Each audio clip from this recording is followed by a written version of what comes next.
அஸ்லாம் வலைக்கும். இன்றைக்கி நம்ம வீட்டில் சகர் இஃப்தார் என்னன்னு சொல்லிட்டு குட்டியாக ஒரு வீடியோ பார்த்துடலாமா. நோம்பு திறக்கிறதுக்காக இன்றைக்கி வாட்டர்மெலன் ஜூஸ் தான் போட்டிருந்தேன்.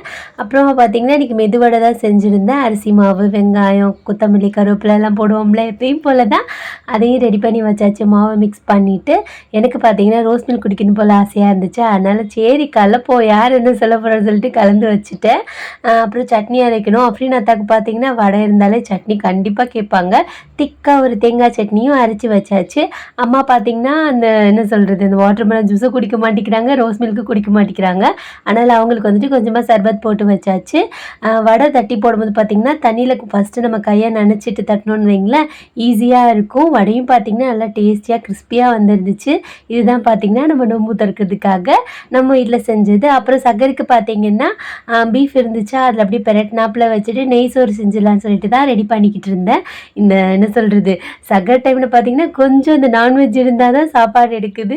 அப்புறமா பார்த்தீங்கன்னா அத்தா இன்னைக்கு இதுக்கு பிறநாளைக்கு ட்ரெஸ் எடுக்கிறதுக்காக காசு கொடுத்தாங்களா, அதை ஹாப்பியாக வாங்கிட்டு நம்ம வீட்டுக்கு வந்தாச்சு.